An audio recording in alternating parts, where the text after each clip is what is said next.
Hello chers Césiens, nous sommes le 11 juillet, c'est le journal crypto, tu vas voir, il y a plein d'actualités.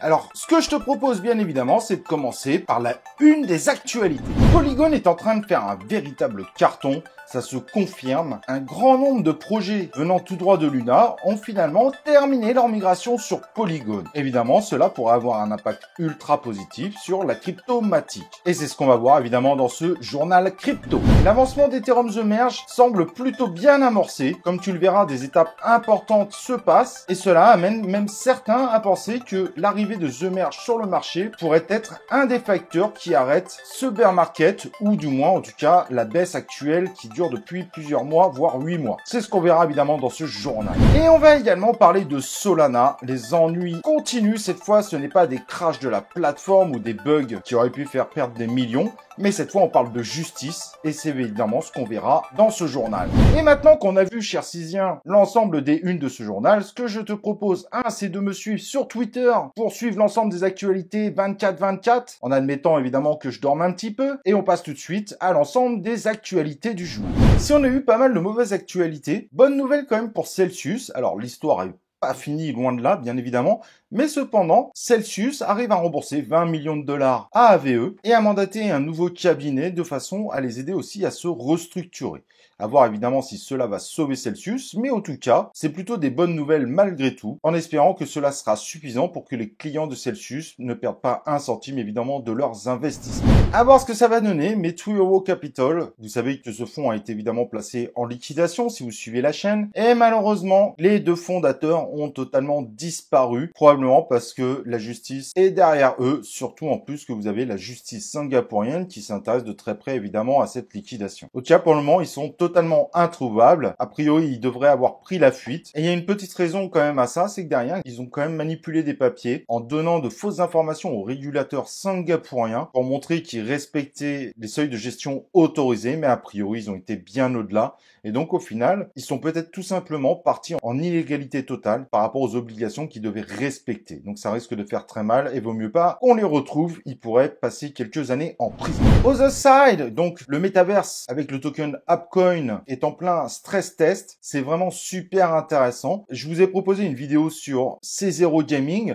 Donc vas-y et surtout abonne-toi et active les cloches de notification. Une vidéo complète qui te montrera le gameplay de ce métaverse évidemment des Bored App Yacht Club. Et tu pourras également aller voir une vidéo où je traite d'un sujet très intéressant, Street Fighter 6. Pourquoi il y a une vraie possibilité que les NFT finalement soient intégrés dans le jeu. Je t'en dis pas plus, va voir les vidéos et n'oublie pas évidemment de t'inscrire à la chaîne. Si vous suivez les journaux crypto et la chaîne dans sa globalité, vous savez qu'un grand nombre de projets Luna avaient pour intention de migrer du côté de Polygon, sûrement pour plusieurs raisons. La blockchain est sacrément prometteuse. La migration est peut-être plus simple qu'avec d'autres blockchains, mais en tout cas, une soixantaine de projets étaient partis à l'information pour essayer de migrer sur Polygon. Ceci fait un mois, et aujourd'hui, le verdict est là. 48 projets venant tout droit de l'écosystème Luna ont migré, ont terminé leur migration, et dedans, on peut parler de projets qui sont prometteurs. One Planet, Derby Stars, et même la plateforme Metaverse, Lunaverse avec sa crypto LUV. Donc ça y est, c'est concret, les passages sont réels, et les projets semblent vraiment abandonner concrètement Luna,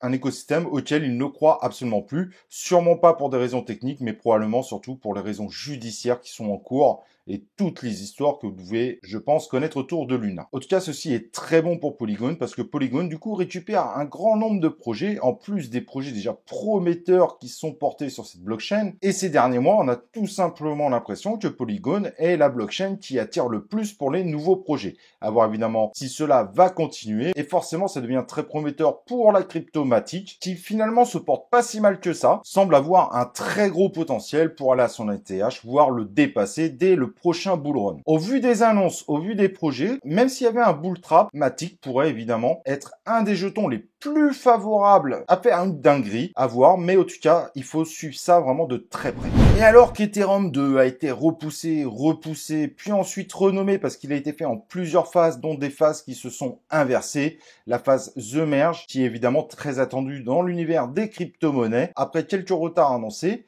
on commence à avoir plutôt des bonnes nouvelles autour de cette phase très importante du passage du Proof of Work au Proof of Stake. Et la bonne nouvelle, c'est surtout que sur le testnet Sepolia, le lancement a été achevé et a priori ça fonctionne plutôt pas mal. On vient donc de valider 2 des 3 réseaux utilisés pour les tests, comme vous l'avez compris, pour tester évidemment les performances de ce passage qui n'est pas du tout anodin, qui est une énorme mise à jour évidemment du réseau Ethereum. Mais bon, 2 sur 3 c'est très bien, surtout que cette deuxième phase c'est a priori passé avec gros succès. Et donc pour rester évidemment sur le sujet, certains pensent que ce passage à The Merge, mais en production évidemment sur le réseau principal, cela pourrait être évidemment très favorable à la fin d'une période baissière qui dure quand même depuis 8 mois et qui pourrait amener justement l'Ethereum à reprendre des couleurs et donc quelque part à amener un peu avec lui le marché. Alors certes, le Bitcoin reste évidemment le driver de ce marché, mais sur le coup, ça pourrait énormément aider, surtout que la sortie de The Merge est attendue depuis des siècles. J'exagère peut-être, mais en tout cas depuis assez longtemps maintenant et semblait même devenir quasiment impossible aux yeux de certains. Pour ma part, tu peux aller voir une vidéo. Je reste quand même inquiet par ce passage du Proof of Work au Proof of Stake, car ça change en réalité la tokenomics ou du moins les comportements par rapport à la tokenomics. Sur le long terme, je suis moins rassuré, mais cet événement,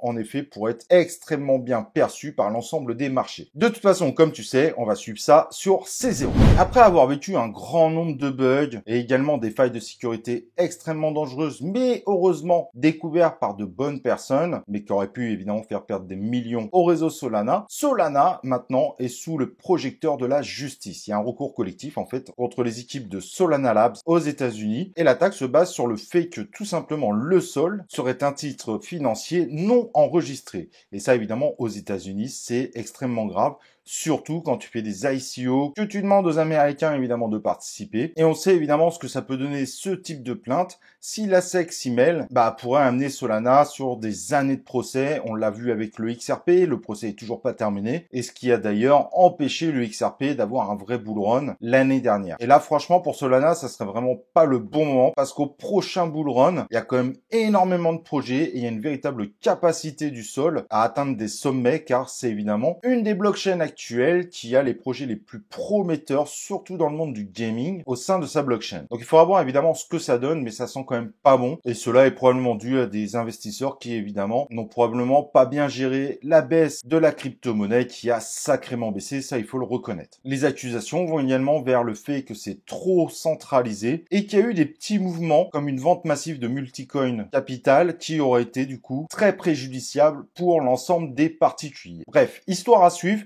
Mais ça va se compliquer en effet pour Solana, surtout évidemment si la SEC s'en mêle. Voilà, j'étais ravi d'être avec toi. N'hésite pas à laisser un commentaire si tu as des questions. N'oublie pas de liker la vidéo, de t'inscrire évidemment sur la chaîne YouTube, d'activer les cloches de notification. Et nous, on se retrouve pour une prochaine vidéo du journal Crypto.